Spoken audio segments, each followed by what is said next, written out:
Money screams, but power whispers, a truth Harrison Sterling ignored. Standing in the Savoy's ballroom, pouring champagne over his wife's cheap dress, he felt like a god. He saw Isabel as a mousy woman he had outgrown, a boring liability to his gleaming empire. He failed to notice the royal protection officers guarding the exits were not watching him. They were watching her, waiting for a single command. In 10 minutes, Harrison wouldn't just be divorced, he would be completely erased. He hadn't married a nobody. He had unknowingly married the Crown's deepest secret, and his total destruction was now inevitable. The rain in London didn't wash things clean, it just made the grime slicker. From the 45th floor of the Sterling Tower, the city looked like a circuit board of gold and grey, blinking in the twilight. Harrison Sterling adjusted his cuffs. They were diamond-encrusted, a bespoke commission from Cartier that cost more than most people earned in a decade. He caught his reflection in the floor-to-ceiling glass, tall, broad-shouldered, with the kind of jawline that made magazine editors weak in the knees. At 38, he was the face of modern fintech, a man who had turned a small inheritance into a global empire. He turned away from the window, his eyes landing on the woman sitting on the edge of the sprawling velvet sofa. Isabel. She was reading a paperback book, her posture perfect but unassuming. She wore a grey cardigan that had seen better days and a pair of trousers that did nothing for her figure. Her hair, a dark chestnut shade, was pulled back in a severe, practical bun. She looked like a librarian who had wandered into a billionaire's penthouse by mistake. "Are you actually wearing that?" Harrison asked, his voice smooth but laced with a casual cruelty that had become his default setting over the last 2 years. Isabel didn't look up immediately. She finished the paragraph, marked the page, and set the book down. When she finally met his gaze, her eyes, a startling, icy blue, were unreadable. "It's comfortable, Harrison. We aren't going out tonight, are we?" "I am," Harrison corrected, walking over to the wet bar to pour himself a scotch. "I have a dinner with the board of directors at the Shard." "You are staying here?" "Of course," Isabel said softly. "I wouldn't want to bore them." "It's not about boredom, Isabel," Harrison sighed, taking a sip of the amber liquid. "It's about image. You don't fit anymore. Look at you. You look like you're ready to bake cookies, not host a merger discussion. When I married you, things were different. I was just starting out. I needed someone safe." "Safe," Isabel repeated. The word hung in the air, heavy and loaded. 5 years ago, Harrison had been a stressed, manic genius on the verge of burnout. He had met Isabel in a coffee shop in Kensington. She was quiet, an enigma who never spoke about her family or her past. She claimed she worked in logistics for the government. He assumed she meant filing papers. She was his calm in the storm, the one person who didn't care about his bank account. But as Harrison's wealth skyrocketed, his need for calm was replaced by a hunger for status. He wanted a trophy. He wanted someone who glittered. "Bianca is meeting me there," Harrison said, watching her reaction closely. He wanted to see her cry. He wanted her to fight. Her silence infuriated him more than her cardigans. Bianca Moretti, the daughter of an Italian shipping magnate. She was 24, loud, stunningly beautiful, and draped in labels. She was everything Isabel wasn't. Isabel merely nodded, picking up her tea. "Have a lovely time, Harrison. Don't drink too much scotch if you're driving the Aston Martin." Harrison slammed his glass down on the marble counter. The sound echoed through the massive, empty apartment. "That's it? No jealousy? No, how could you? You have no spine, Isabel. Sometimes I wonder if there's actually a person in there, or if you're just a ghost haunting my apartment." He grabbed his jacket. "I'm tired of the ghost, Isabel. I want a real woman." He stormed out, the heavy oak door slamming shut behind him. Isabel sat in the silence for a long moment. Then she stood up and walked to the window where Harrison had just been standing. She watched his car pull out of the underground garage and merge into the London traffic. She reached into the pocket of her oversized grey cardigan and pulled out a phone. It wasn't the latest iPhone Harrison had bought her to keep up appearances. It was a heavy, black device with no brand markings and a biometric scanner on the back. She pressed her thumb to the sensor. The screen glowed red, then green. "Status," she said. Her voice was no longer soft and mousy. It was steel. A voice crackled in her ear, crisp, authoritative, and distinctly British.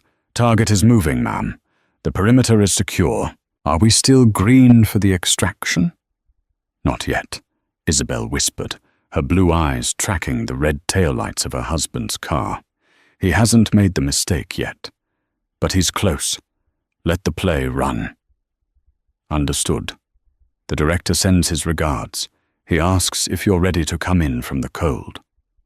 Isabel touched the reflection of her face in the glass. "Soon. I just have one loose end to tie up." She ended the call, slipped the phone back into her pocket, and went back to her book.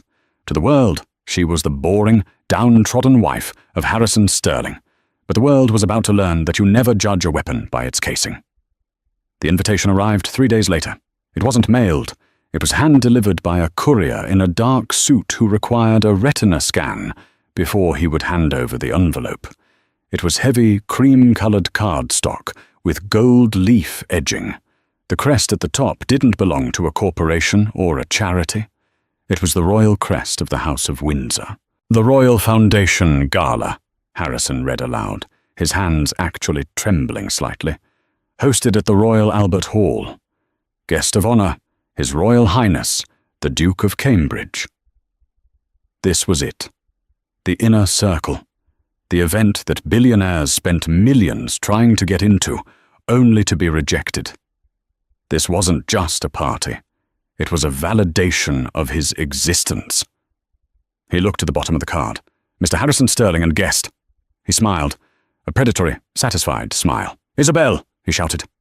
Isabel appeared from the kitchen, wiping her hands on a dish towel. "Yes, Harrison? We're going out," he said, waving the invitation. "Saturday night, the Royal Foundation Gala."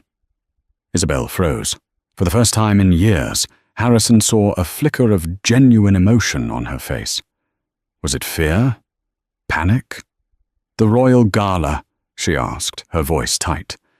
"Harrison, I don't think that's a good idea. I don't do well with those kinds of crowds. The security protocols alone—" "Oh, stop it," Harrison scoffed. "You're acting like you're a fugitive. It's a ball, Isabel. You drink champagne, you smile, and you try not to embarrass me." He walked up to her, looming over her. "And speaking of embarrassing me, we are going to fix this." He gestured vaguely at her entire body. "I've hired a stylist. She's coming tomorrow. No more cardigans. You are going to wear what I tell you to wear, and you are going to look like a Sterling." "Harrison, please," Isabel said, taking a step back. "Take Bianca. She loves this sort of thing. I'll stay here." "I can't take Bianca," Harrison snapped. "The vetting for this event is insane. They ran a background check on us as a couple months ago, apparently. If I show up with a mistress, the conservative old money in that room will ostracize me before I get through the door. You are my wife. You are the prop I need to look stable and respectable." He leaned in close, his cologne overpowering. "You owe me this, Isabel. I pay for your food, your roof, your pathetic little life. For one night, you will earn your keep." Isabel looked down at the floor. "Okay, Harrison, I'll go." "Good." He checked his watch. "I'm meeting Bianca for lunch. The stylist will be here at 9 a.m. sharp. Don't be difficult." When he left, Isabel didn't go back to the kitchen. She went to the master bedroom, opened the safe in the back of the closet, using the code Harrison thought she didn't know, and retrieved a small velvet box. Inside was a simple silver signet ring. It looked old, tarnished, and worthless. She slipped it onto her pinky finger. It fit perfectly. "He wants a show," she whispered to the empty room. "I'll give him a show." Saturday arrived with a storm of activity. The stylist, a frantic woman named Chloe, arrived with racks of gowns. Harrison, however, had already pre-selected the dress. It was a disaster. It was a neon pink taffeta monstrosity that looked like something a teenager would wear to prom in the 1980s. It was tight, garish, and completely inappropriate for a royal gala. He specifically requested this one, Chloe said apologetically, holding up the dress. He said he wants you to look youthful and vibrant. Isabel touched the cheap fabric. She knew exactly what Harrison was doing. He wasn't trying to make her look good. He was setting her up. He wanted her to look ridiculous so that he could shine by comparison. The sophisticated husband burdened with the tasteless wife. It was a power move to justify leaving her later. Look at her, he would say to his friends. How can I take her seriously? Put it on, Harrison's voice boomed from the doorway. He was already dressed in a midnight blue tuxedo, looking every inch the tycoon. Isabel stared at the dress. She could refuse. She could pull rank. One phone call and she could have Harrison's security clearance revoked and his bank accounts frozen. Not yet, the discipline in her mind whispered. The trap needs to be fully set. It's lovely, Harrison, she lied. She put on the dress. It pinched in the wrong places. It clashed with her pale skin. When she stepped out, Harrison smirked. Perfect, he said. You look visible. He grabbed her arm, his grip bruising. Now listen to me. Tonight, you speak only when spoken to. If the Duke or anyone of importance approaches us, you nod and smile.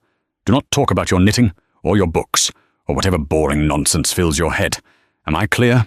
Crystal, Isabel said. They took the elevator down to the waiting limousine. As the driver opened the door, Harrison's phone buzzed. He checked it and grinned. Change of plans, he told the driver. Stop at the Dorchester first. Why? Isabel asked. Bianca is coming with us, Harrison said casually, checking his reflection in the car window. Isabel went rigid. You said you couldn't bring her. You said it was a security risk. I pulled some strings, Harrison laughed. She's coming as my executive assistant. She'll be at our table. Try not to be jealous, Isabel. It's unbecoming. The car wove through the London streets. When they picked up Bianca, she was wearing a gown that looked like it was woven from liquid diamonds.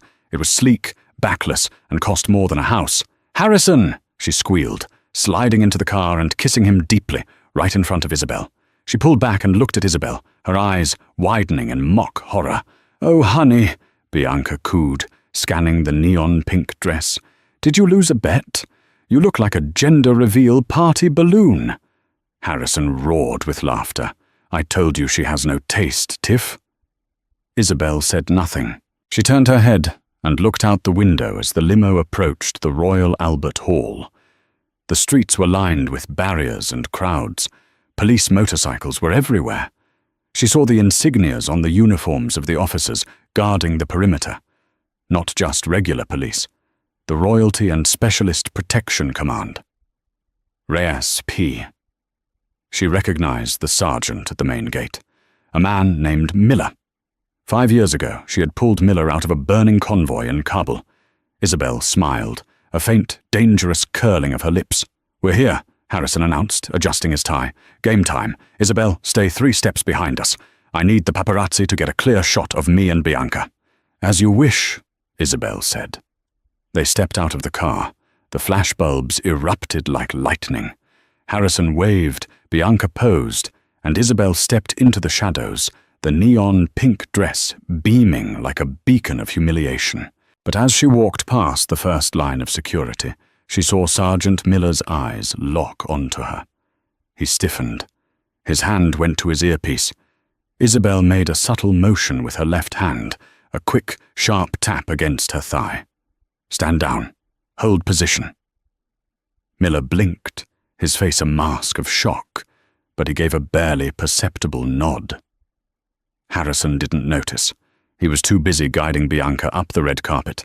He had no idea he had just walked his mistress and his wife into the lion's den, and the lion was the one wearing pink taffeta. The Royal Albert Hall was a cavern of gold leaf, red velvet, and old money. The air smelled of expensive perfume, aged mahogany, and the distinct metallic scent of exclusion. As Harrison, Bianca, and Isabel entered the grand hall, the murmur of conversation didn't stop, but heads turned. It wasn't the look of admiration Harrison was used to. It was the sharp, judging side-eye of the British aristocracy witnessing a fashion disaster. Isabel's neon pink dress screamed against the muted elegance of the gala. She looked like a highlighter pen dropped in a box of antique jewelry. "God," Harrison muttered, gripping his champagne glass so hard his knuckles turned white. "Everyone is looking at us. Isabel, try to stand behind a pillar or something." "You chose the dress, Harrison," Isabel said calmly, scanning the upper balconies. Her eyes weren't looking at the guests. She was counting the thermal cameras and the shadowed figures of the counter-sniper teams stationed in the rafters. "Sector 4 is weak," she noted internally. "Sightlines are compromised by the floral arrangements." "I chose it so you'd look fun," Harrison hissed. "Not so you'd look like a demented flamingo. Just go get me a drink, and don't talk to anyone." Isabel took his empty glass. "Of course." As she walked towards the bar, she felt the eyes of the room on her. She heard the snickers. "Who is that?" A woman in emerald silk whispered loudly. "That's Sterling's wife. Can you believe it? No wonder he brought the mistress." Isabel kept her face blank. She reached the bar, ordering a scotch for Harrison and a sparkling water for herself. Standing next to her was a man Isabel recognized immediately. Charles Archibald, Harrison's fiercest competitor in the banking sector. Charles turned, swirling his martini. He looked Isabel up and down with a sneer of amusement. "Mrs. Sterling, I presume? Or are you the entertainment for the evening?" Isabel picked up her water. "Good evening, Mr. Archibald. I hear your merger with Zenith fell through. My condolences." Charles's smile vanished. "How would you know about that? That information isn't public." "People talk," Isabel said simply. Before Charles could press her, Harrison appeared, breathless and eager, with Bianca hanging off his arm like a decorative purse. "Charles!" Harrison boomed, his voice too loud. "Good to see you. You've met Isabel." "I have," Charles said, his eyes narrowing at Isabel before turning his charm back to Harrison.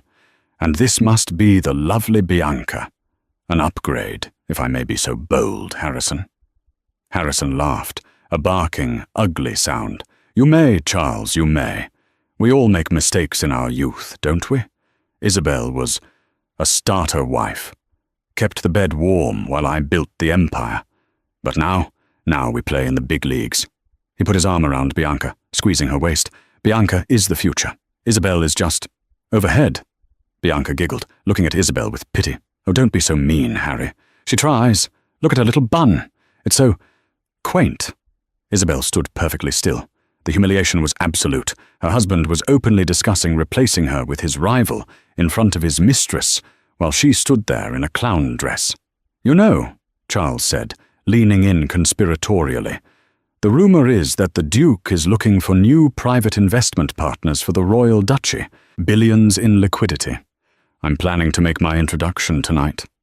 "Get in line," Harrison smirked. "I've already had my team prepare a portfolio. Once the Duke meets me, he'll see that Sterling Global is the only choice. I just need to get FaceTime." "Well," Charles laughed, gesturing to Isabel with his glass, "just make sure you don't introduce him to her. The royal family values decorum. One look at that pink nightmare, and the Duke will think you're running a circus." Harrison's face darkened. He turned to Isabel, his eyes full of loathing. "He's right," Harrison snapped. "You're a liability." He grabbed the glass of red wine from a passing waiter's tray. "Oops," Harrison said deadpan. He tilted his hand. The dark crimson liquid poured down the front of Isabel's neon pink dress. It soaked into the cheap taffeta, turning it into a splotchy, gruesome mess. The surrounding circle of guests gasped. A few laughed. "Oh no!" Bianca cried, her hand over her mouth, failing to hide a smile. "You're so clumsy, Harrison." "It was an accident," Harrison said loudly, for the benefit of the onlookers. Then he leaned into Isabel's ear, his voice a venomous whisper. "Go to the bathroom and clean yourself up. Better yet, stay there. Don't come out until the speeches are over. If you ruin my chance with the Duke, I will leave you destitute. Do you understand?" Isabel looked down at the wine stain. It looked like a gunshot wound in the center of her chest. She looked up, meeting Harrison's eyes. For a split second, the facade dropped. The icy blue eyes flared with a terrifying intensity. Harrison flinched, instinctively stepping back, though he didn't know why. "I understand perfectly, Harrison," she said. Her voice was low, devoid of the trembling sadness he expected. "Enjoy your moment. It will be your last." She turned and walked away. But she didn't go to the bathroom. She walked towards the service corridor, guarded by two large men with earpieces. Harrison watched her go, shaking off the sudden chill he'd felt. "Crazy woman," he muttered to Charles. "Totally unstable." Suddenly the lights in the grand hall dimmed. A hush fell over the crowd. The heavy double doors at the far end of the room swung open. The master of ceremonies struck a staff against the floor. "Ladies and gentlemen," the voice boomed, "please rise for His Royal Highness, the Duke of Cambridge." "This is it," Harrison whispered, smoothing his tuxedo jacket and checking his reflection in a spoon. "Showtime. Bianca, stand straight. Charles, try to keep up." Harrison Sterling puffed out his chest. He was ready to be king. The room was silent enough to hear a pin drop. The atmosphere shifted from a cocktail party to something ancient and reverent. The Duke walked into the room. He was flanked not by the usual 2 bodyguards, but by a phalanx of 6 protective security officers. This was high-threat protocol. Harrison frowned. "Why is the security so tight?" he whispered to Bianca. "Maybe he heard I was here," Bianca giggled. "Shut up," Harrison hissed. The Duke moved through the crowd, shaking hands with a select few. He was a tall man with a military bearing, wearing the sash of the Garter. He moved with a practiced ease, but his eyes were scanning the room, looking for something, or someone. Harrison jockeyed for position. He elbowed a breathless debutante out of the way to ensure he was right on the edge of the red carpet runner. "He's coming this way," Harrison said, his heart hammering against his ribs. "Get ready." The Duke drew closer. He stopped to speak to the Mayor of London, then a famous actress. He was 10 feet away, 5 feet. Harrison stepped forward, extending his hand, flashing his $1,000,000 smile. "Your Royal Highness," Harrison said, projecting his voice. "Harrison Sterling, Sterling Global. It is an honor to—" The Duke didn't stop. He didn't even slow down. His eyes slid over Harrison as if he were a piece of furniture, and not a particularly expensive one. He walked right past Harrison's outstretched hand. Harrison stood there, frozen, his hand hanging in the air. The rejection was public and brutal. Bianca let out a confused squeak. Charles Archibald, standing a few feet away, covered a laugh with a cough. But the Duke wasn't ignoring Harrison to be rude. He was ignoring him because he had spotted his target. The Duke stopped dead in the center of the room. He looked toward the side of the hall, near the large marble pillars, where the shadows were deepest. "Commander," the Duke said. His voice, usually modulated for speeches, carried a tone of genuine shock and warmth. The crowd turned. Harrison turned. Stepping out of the shadows was Isabel. She was still wearing the wine-stained neon pink dress. Her hair was still in the mousy bun, but something about her had changed. Her shoulders were back. Her chin was high. The slumped posture of the beaten housewife was gone, replaced by the rigid, lethal grace of a predator. She walked toward the center of the room. Harrison panicked. "Isabel!" he hissed, lunging forward to grab her arm. "What are you doing? Get back! You're drunk! Officer, remove this woman!" Harrison grabbed her wrist. In a blur of motion too fast for the onlookers to process, Isabel twisted her wrist, locked Harrison's elbow, and drove her thumb into a pressure point on his forearm. Harrison yelped, his knees buckling as he lost all feeling in his hand. She didn't break his arm, but she immobilized him instantly. "Stay down, Harrison," she said. Her voice wasn't loud, but it carried across the silent room. Suddenly, the 6 royal protection officers flanking the Duke moved. Harrison thought they were coming to arrest Isabel. He started to shout, "She's assaulting me! Arrest her!" But the officers didn't grab Isabel. They formed a line in front of her. Then, in perfect unison, they snapped their heels together. Clack! The sound echoed like a gunshot. 6 hands rose to 6 brows. They saluted her. Not a polite wave, but a full military salute reserved for superior officers. The lead protection officer, a giant of a man named Sergeant Miller, the same man Harrison had seen at the gate, kept his hand at his brow and barked out, "Ma'am, perimeter secure. The sword is on the deck." The room gasped. A collective intake of breath from 300 of Britain's elite. Isabel nodded to the sergeant. "At ease, Miller." The officers dropped their hands and immediately turned outward, forming a protective circle around Isabel and the Duke, pushing Harrison and Bianca back into the crowd. Harrison was on his knees, clutching his numb arm, his brain unable to compute what he was seeing. His mousy wife, his charity case. The Royal Guard was taking orders from her? The Duke of Cambridge stepped forward. He bypassed the stain on her dress and took both of Isabel's hands in his. He bowed his head, a breach of protocol so severe it signaled deep personal intimacy and respect. "Isabel," the Duke said, his voice thick with emotion, "we were told you were dead. The Grim Reaper of Kabul. We thought we lost you 5 years ago." "I needed to disappear, sir," Isabel replied, her voice steady. "Retirement didn't suit me. But I've been watching." "The service hasn't been the same without its commander," the Duke said. He looked at the pink dress, then at the wine stain. His expression hardened into royal ice. He looked past Isabel to Harrison, who was scrambling to his feet, pale and shaking. "Is this him?" the Duke asked, his voice dropping to a dangerous register. "The cover." "That is Harrison Sterling," Isabel said, looking at her husband with a detachment that was far crueler than hate. "He was useful. For a time. He provided a very convincing background of mediocrity." "Mediocrity?" Harrison sputtered, finding his voice. "I am a billionaire. I am the CEO of Sterling Global. Isabel, tell him. Who are you? What is going on?" The Duke looked at Harrison with a mixture of disgust and pity. "Mr. Sterling," the Duke said coldly, "you are under the impression that you have been humiliating your wife. In reality, you have been housing Dame Isabel Pendragon, Knight Commander of the Victorian Order and the former Director of Royal Specialist Protection. She has saved my life 3 times. She has saved my grandmother's life twice." The Duke paused, letting the weight of the titles crush Harrison. "You poured cheap wine on a woman who has taken bullets for the crown," the Duke continued. "I suggest you leave. Now.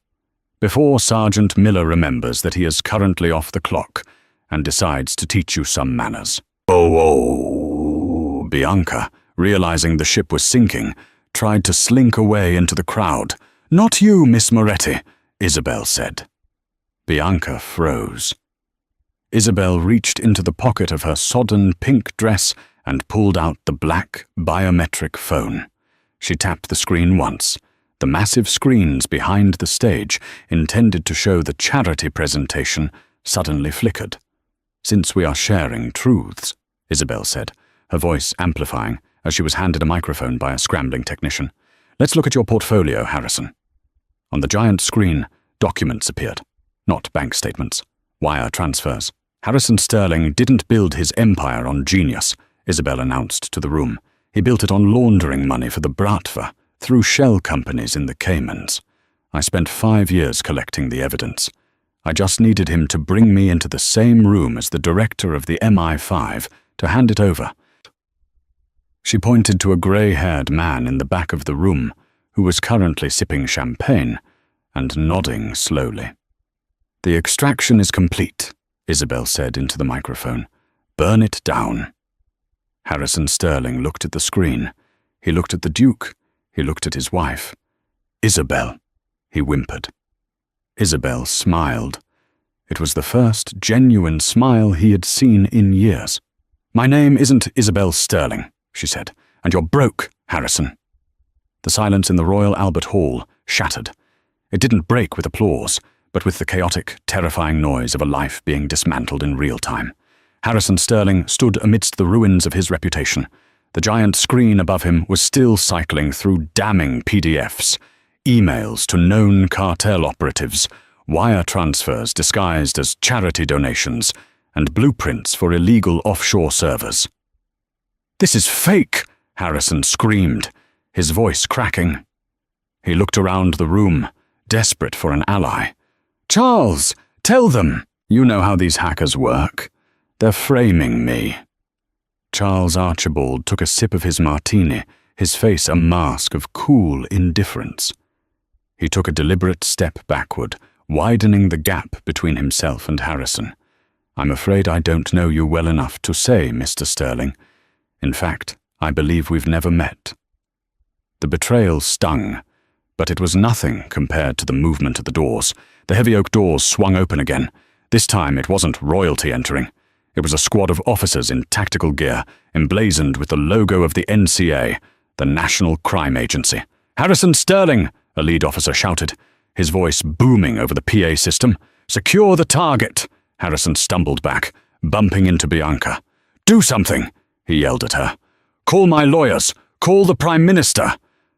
Bianca, watching the armed officers swarm the room, made a calculation. She looked at Harrison, sweating and ruined, and then at Isabel, who stood encased in a protective ring of royal guards, looking like a warrior queen despite the wine-stained pink dress.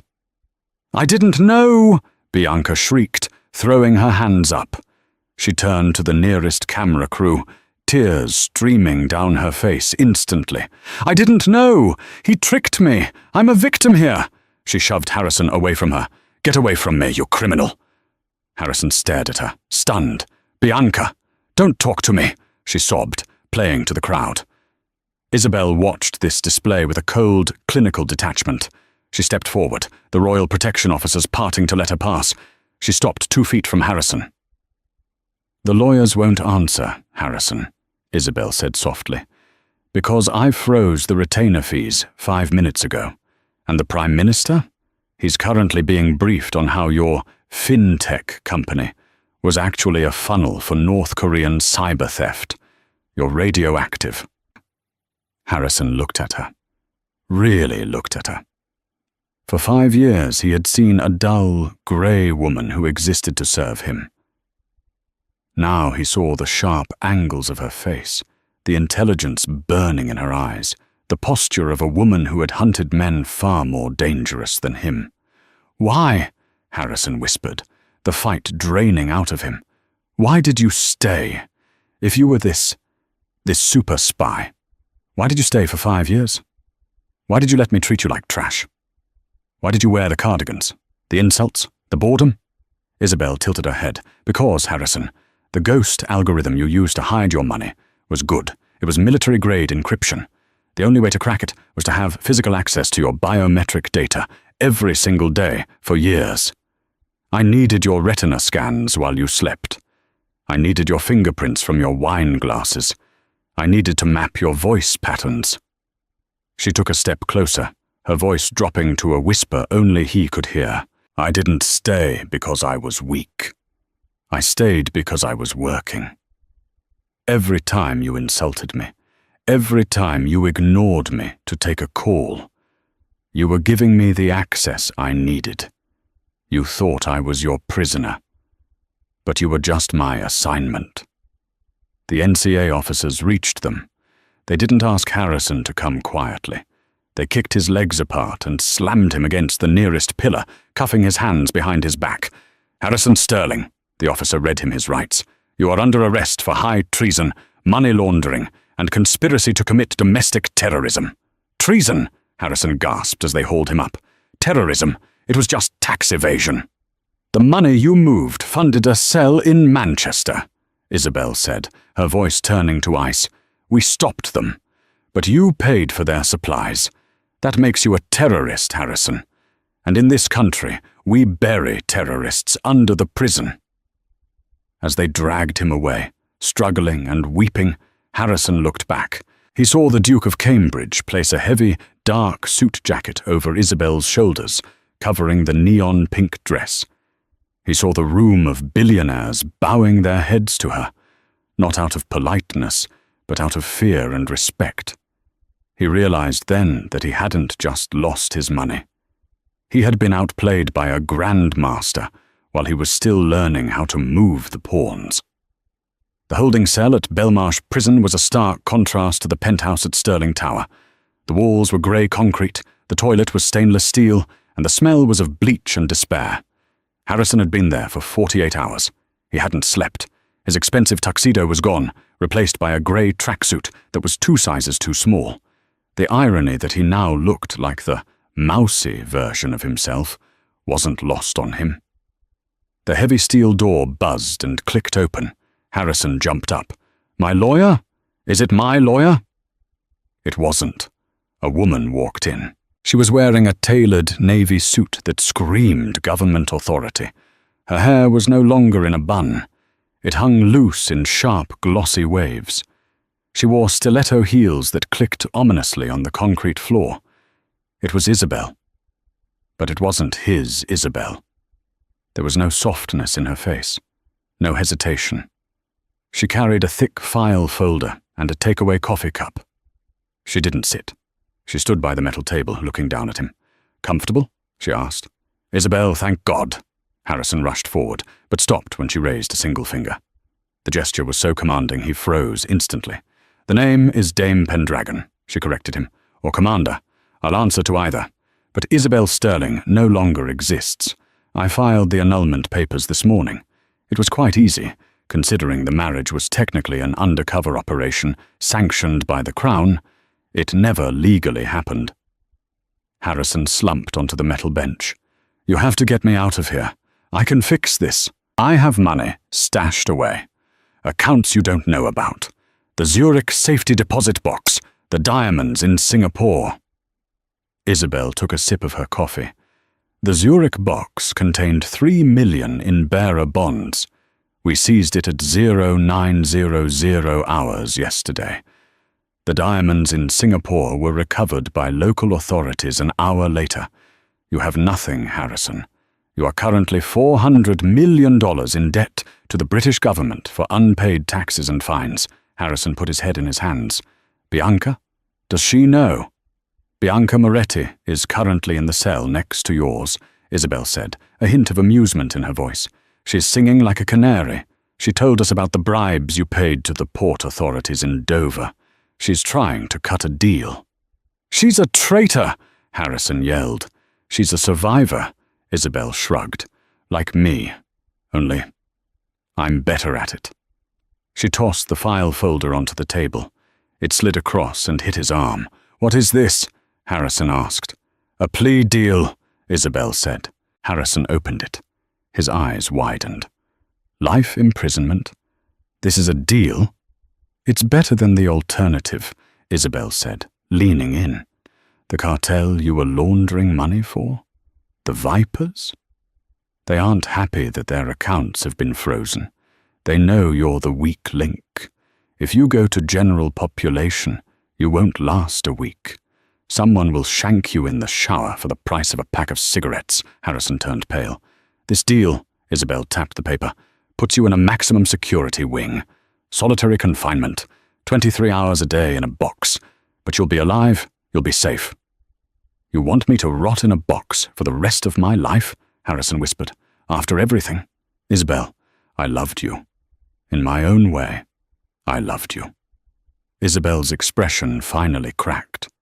A flash of genuine anger broke through the professional mask. "No, you didn't," she said sharply. "You loved having a pet.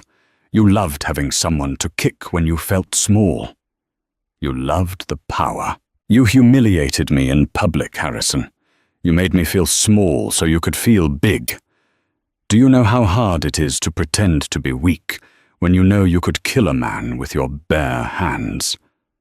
She leaned across the table, her face inches from his. I sat there for 5 years. I listened to you chew your food. I listened to your snoring.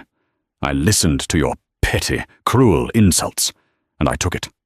For Queen and country, I took it. But don't you dare insult my intelligence by telling me you loved me. She straightened up, smoothing her jacket. Sign the paper, Harrison. Or take your chances with the vipers. It makes no difference to me. I'm just tying up loose ends. Harrison looked at the paper. He looked at the woman he had underestimated. He realized that the cage he thought he had put her in was actually a camouflage blind she had built for herself. He picked up the pen with a trembling hand. "What happens to you now?" he asked, his voice hollow. "Do you go back to being a spy?" Isabel smiled. It was a terrifying smile. "I was never just a spy, Harrison. I'm the one who trains them. And tomorrow, I have a date." "A date?" Harrison blinked. "With who?" "With the Duke," Isabel said, walking toward the door. "He needs a new head of security, and he seems to appreciate a woman in uniform." She knocked on the steel door. "Guard, we're done here." "Wait!" Harrison cried out as the door opened. "Isabel, what was real? Was any of it real? The nights we watched movies? The anniversary dinner in Paris? Was any of it real?" Isabel paused in the doorway. The harsh prison lights haloed her silhouette. "The Paris trip was real," she said thoughtfully. "The crème brûlée was excellent. And I genuinely enjoyed the book I was reading when you poured wine on me. Other than that..." She looked back at him one last time. Harrison Sterling never existed. He was just a costume you wore. And now the show is over. The heavy door slammed shut with a finality that echoed in Harrison's soul. He was alone in the silence, with only a pen and a confession to keep him company. 365 days. That was how long it had been since the champagne glass shattered on the floor of the Royal Albert Hall. To the rest of the world, the Red Gala was merely a sensational headline that had faded into the archives of internet gossip. To the City of London, it was a cautionary tale about due diligence, but inside the high walls of HMP Wakefield, time did not fly. It dragged, heavy and suffocating, like a wet wool blanket. Harrison Sterling, once the titan of fintech, the man who had claimed to own the skyline, was now just another number in the system. Inmate 9432. He sat on the edge of his bunk, staring at the peeling grey paint of the cell wall. The man who used to moisturize with imported creams now had skin that was pasty and grey, starved of sunlight. His hair, once a thick, gelled mane of arrogance, was thinning rapidly, revealing the scalp of a man aged by stress and total ruin. His job assignment was in the prison library. It was a cruel irony the universe had cooked up for him. He spent 6 hours a day organizing paperback thrillers and dog-eared legal dictionaries. He, who used to move billions of dollars with a single keystroke, was now entrusted only with the task of aligning spines on a metal shelf. "Sterling, movement!" a guard barked, rapping a baton against the bars. "Common room, 1 hour." Harrison shuffled out. He kept his head down. In Wakefield, affectionately known as Monster Mansion, eye contact was a currency he couldn't afford to spend. He found a corner in the crowded, sweat-smelling recreation room. A group of inmates was gathered around the small, bolted-down television set, jeering and cheering. "Turn it up, will ya?" A burly inmate with a spiderweb tattoo on his neck shouted. "It's the Jubilee. The flyover is starting." Harrison looked up, his eyes weary. The screen was grainy, but the image was unmistakable. It was a live feed from the mall in central London. The sun was blazing down on the sea of Union Jacks. The commentary was breathless, describing the pomp and circumstance of the royal procession.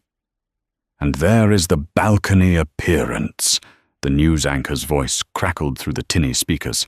"Her Majesty, accompanied by the Duke of Cambridge." The camera zoomed in on the balcony of Buckingham Palace. The roar of the crowd on the television was deafening. But Harrison didn't look at the monarch. His gaze was magnetized to the figure standing just over the Duke's right shoulder, partially shadowed by a stone pillar, but undeniably present.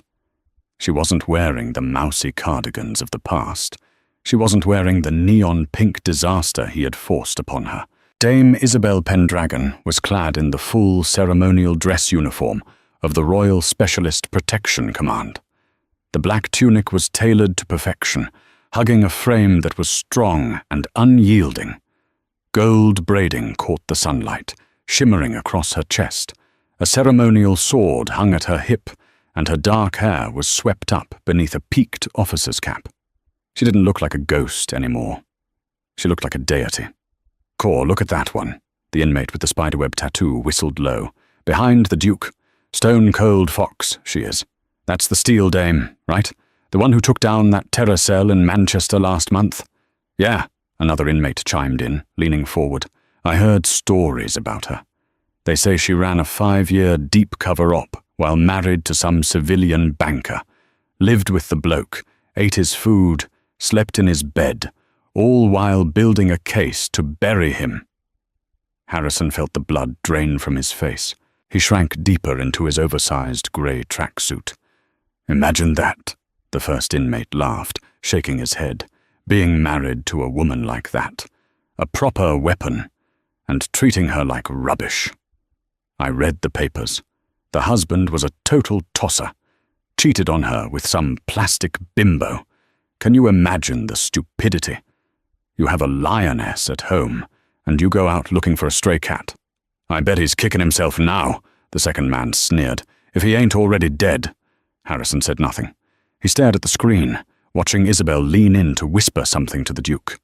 The Duke turned, his royal mask breaking into a genuine, warm smile. He placed a hand on Isabel's arm, a gesture of profound trust and camaraderie.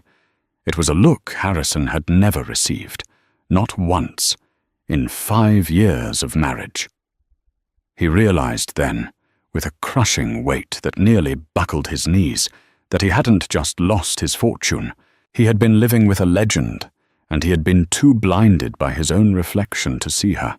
5 miles away, in a grimy suburb of South London, the atmosphere was far less sterile but equally bleak.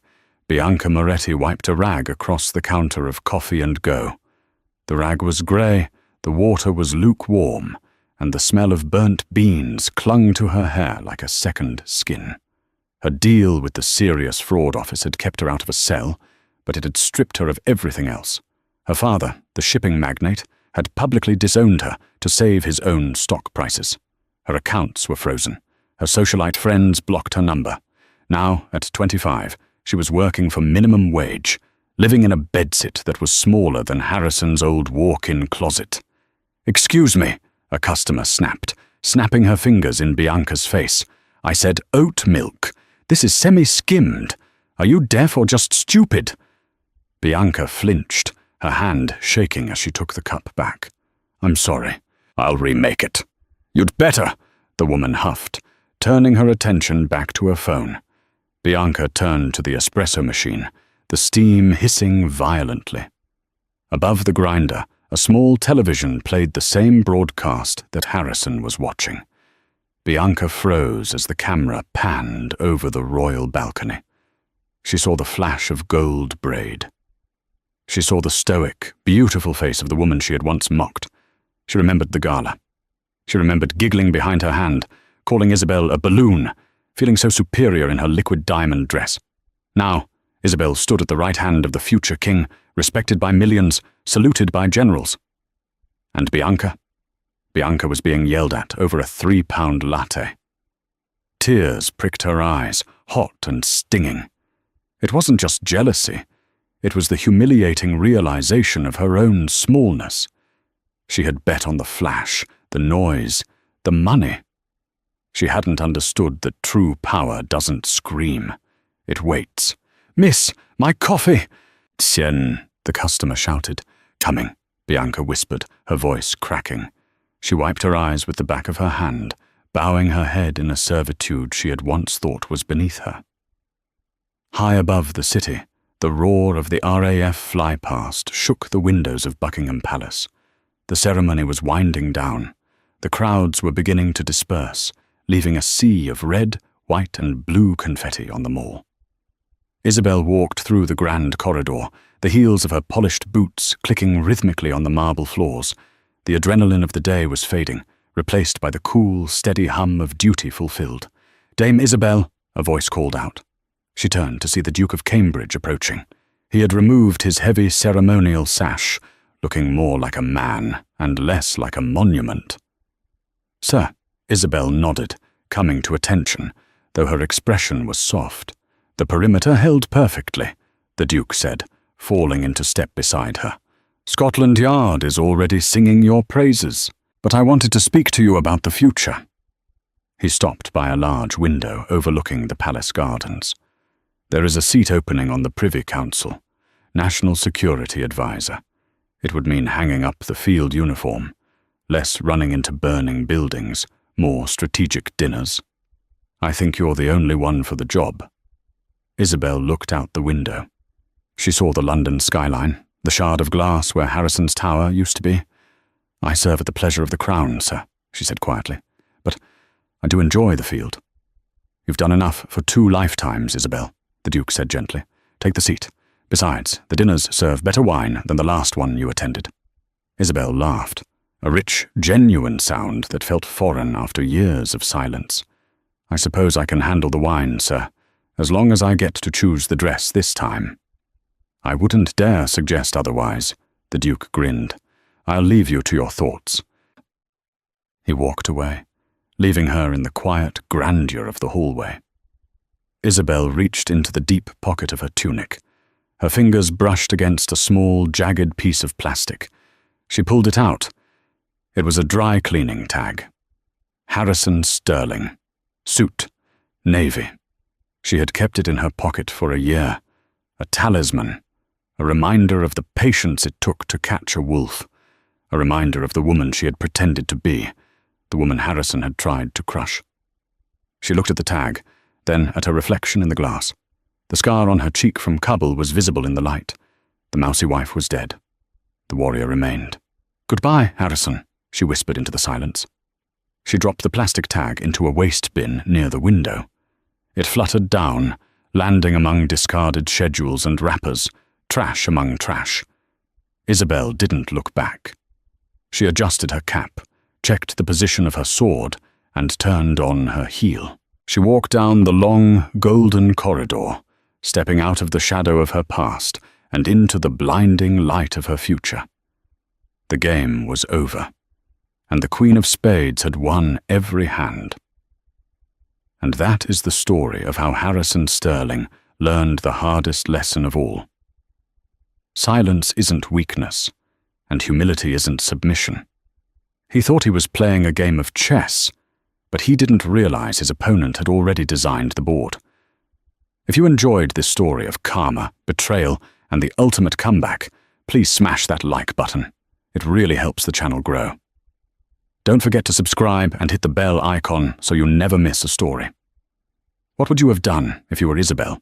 Would you have waited 5 years, or would you have taken revenge sooner? Let me know in the comments below. Thanks for watching, and remember, be careful who you underestimate.